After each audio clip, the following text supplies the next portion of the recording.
अस्सलामुअलैकुम। बोल न्यूज़ में खुश आमदीद। तमाम देखने वालों को ईद की खुशियां मुबारक। मैं हूं शाइस्ता शहजाद। मैं हूं महविश निसार। हेडलाइंस आपने मुलाहिजा की, बुलेटिन में बात होगी। खान का क्या मुतालिबा? जमहूरियत की मजबूरी, एक्शन जरूरी। और अमरीकियों को आदत कैसे पड़ी? हुकूमत ने गवर्नर स्टेट बैंक रजा बाकिर को हरी झंडी दिखा दी। मुद्दत मुलाजमत पूरी होते ही साफ कह दिया, घर का रास्ता लीजिए। वजीर खजाना मिफ्ता इस्माइल बोले, गवर्नर स्टेट बैंक रजा बाकिर की मुद्दत मुलाजमत आज खत्म हो रही है। गवर्नर स्टेट बैंक को हुकूमत के फैसले से आगाह कर दिया है। वजीर खजाना ने जाते जाते उनकी तारीफ भी कर दी। कहा, रजा बाकिर इंतहाई माहिर आदमी हैं। पाकिस्तान के लिए रजा बाकिर की खिदमात पर शुक्रगुजार हैं। उनके लिए नेक तमन्नाओं का इजहार भी किया।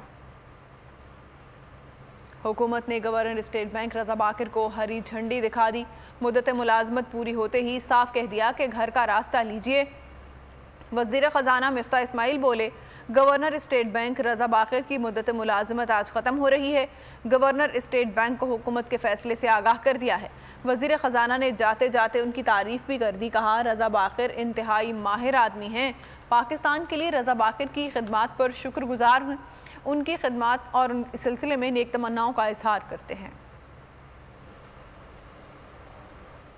मुंतखब हुकूमत को साजिश के जरिए गिराया गया। अगर एक्शन नहीं लिया गया तो जमहूरियत को शदीद नुकसान होगा। कौमी सलामती कमेटी ने भी करार दिया कि पाकिस्तान के अंदरूनी मामलात में मुदाखलत हुई है। चेयरमैन PTI इमरान खान का इंटरव्यू। कहा, हम आहिस्ता आहिस्ता गुलामी की तरफ जाते रहे। आप टिश्यू पेपर की तरह इस्तेमाल होते रहेंगे तो दुनिया करती रहेगी। पहले ये लोग फ़ोन कॉल पर गिर जाते थे, इसीलिए अमरीकियों को आदत पड़ गई। बोले, अमरीका की जंग में 80,000 पाकिस्तानी शहीद कर दिए गए। नवाज शरीफ और जरदारी ने गैर एलानिया तौर पर अमरीका को पाकिस्तान में ड्रोन हमलों की इजाज़त दे रखी थी, क्योंकि इन दोनों का मकसद इक़्तिदार में आकर पैसा बनाना है। कौम तैयार है, कठपुतलियों के खिलाफ फैसला कुन तहरीक को मंतकी अंजाम तक पहुँचाएंगे। कौम आज खड़ी ना हुई तो बैरून मुल्क से हुकूमत तब्दील कराना कल्चर बन जाएगा। वज़ीर आज़म इमरान खान की कोर कमेटी के इजलास से बातचीत। बनी गाला में गुलामी नामंजूर मार्च की तैयारियों पर बैठक लगाई गई। जलसों और लॉन्ग मार्च पर तबादला ख्याल किया गया।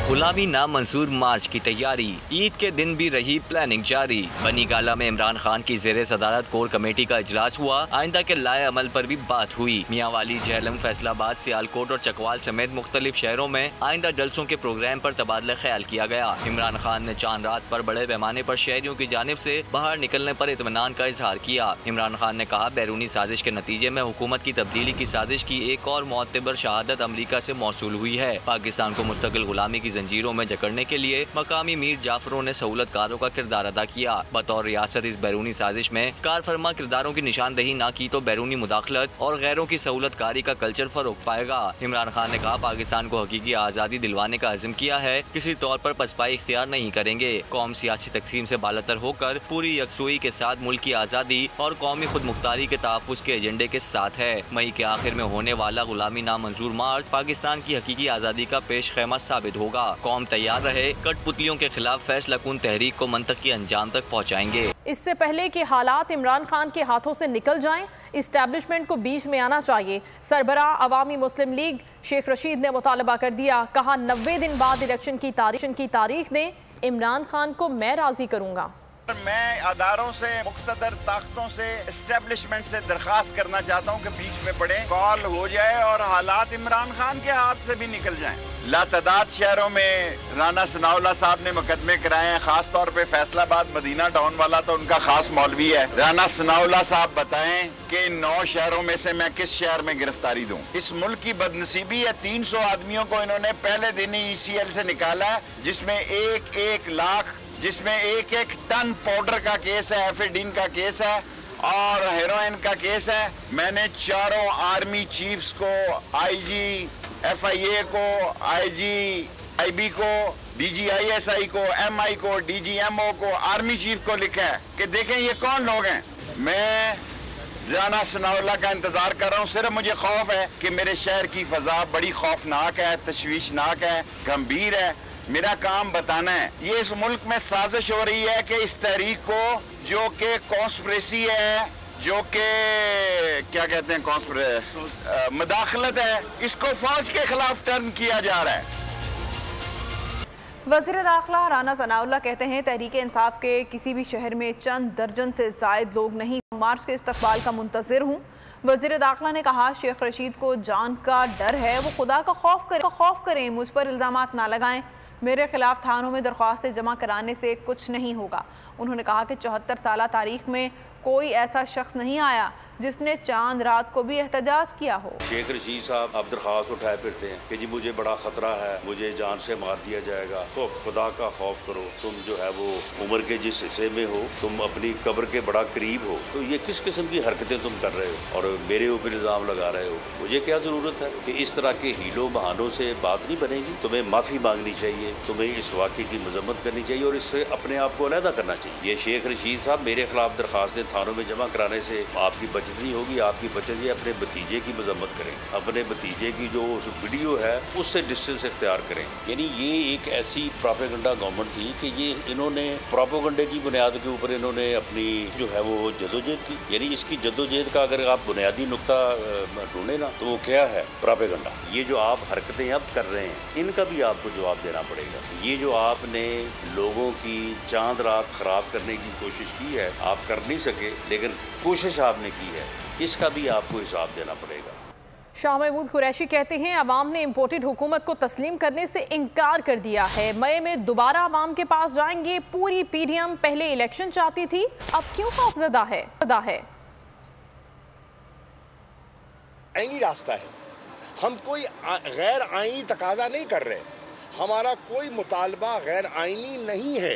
ये डराने के लिए, धमकाने के लिए यकीनन किए जा रहे हैं, ये मरूब करने के लिए किए जा रहे हैं, क्योंकि तहरीक इंसाफ ने कॉल दे रखी है इमरान खान ने कि मई के आखिरी हफ्ते में वो हकीकी आज़ादी मार्च को लीड करके इस्लामाबाद पहुंचेंगे। तो ये जानते बूझते हुए कि एक केस में जमानत कराऊंगा तो ये दूसरे में पकड़ेंगे, दूसरे में कराऊंगा तो तीसरे में पकड़ेंगे, तो ये जानते बूझते मैं वतन वापस आ रहा हूं जैसा कि आपसे वादा किया था कि क्योंकि ये जो बैरूनी साजिश के तहत हुकूमत हमारे ऊपर मसल्लत की गई है, ये हमारी आज़ादी और हमारी खुददारी को सलब करने के लिए की गई है। पंजाब के चौधरी बिरादरान भी सियासी मैदान में आमने सामने आ गए, हर तरफ तफरीक की वाज़ेह लकीर खिंच गई है। गो के परवेज इलाही कहते हैं भाइयों में कोई इख्तलाफ नहीं, 4 भाइयों में भी राय अलग हो सकती है और इसमें कोई शक नहीं है कि जो भी झूठ और बैरूनी साजिशों से बनी हुई हुकूमत जो होती है उसके कोई पाँव नहीं होते, वो खड़ी नहीं हो सकती मुश्किलात में। इसलिए पाकिस्तान को ऐसी हुकूमत जो है वो तमाम पाकिस्तानी देखेंगे कि किस तरह वो ज़लील ख्वार होके तो यहाँ से भागेंगे।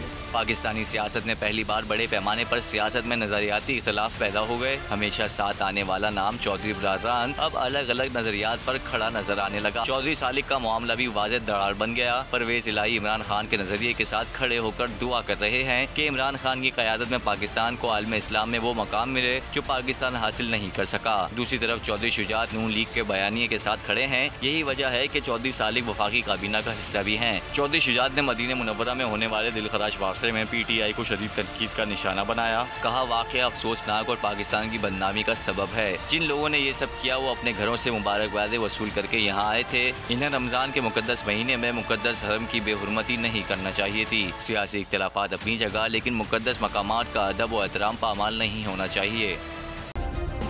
सब्सक्राइब करें और बेल दबाएं ताकि कोई खबर रह न जाए।